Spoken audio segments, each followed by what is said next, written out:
Pourquoi Dieu ne répond-il pas toujours aux chaînes de prières qui se forment dans des cas de maladies graves?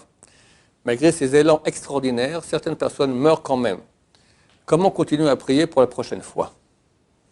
Dans mon quartier, il y a une dame qui était la prof de plusieurs de mes filles. Et son mari est décédé Pessar passé au Pessar d'avant du Covid. Je crois que la nuit de Pessar, il est décédé. C'est un homme qui a fait énormément. Il a monté une boîte, il avait des problèmes de reins. Il a monté une boîte aussi pour obtenir des reins. Je crois que 8000 reins il a obtenu dans sa vie pour des personnes qui ont besoin de faire une greffe de reins. Et après, il est décédé. Tout on en a parlé, c'était terrible. La pauvre, parce qu'elle s'est mariée, il y a eu peu d'enfants aussi avec lui, etc. Bon. Et même la télévision israélienne est venue, a fait un interview. Elle a posé cette question, je ne comprends pas. Les gens ont prié, quand on a appris qu'elle était malade, donc ils ont prié, tout ça. Et Dieu n'a pas répondu. Elle a répondu, c'est une femme très très bien, vraiment de qualité. Bien sûr qu'il a répondu.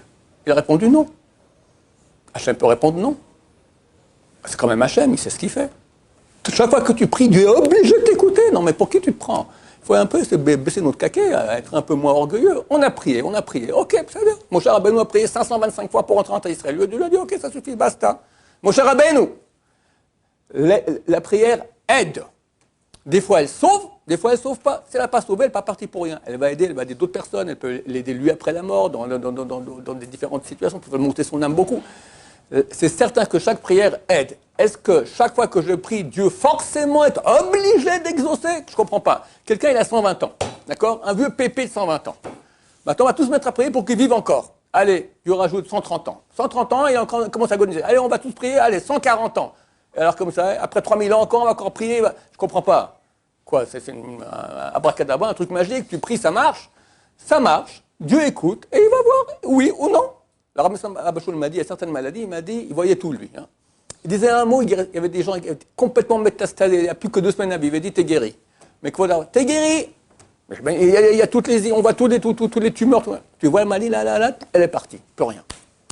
Il y a d'autres cas, il ne pouvait rien faire. Il m'a dit, il y a des cas où ça peut être, c'est un tampon de sang.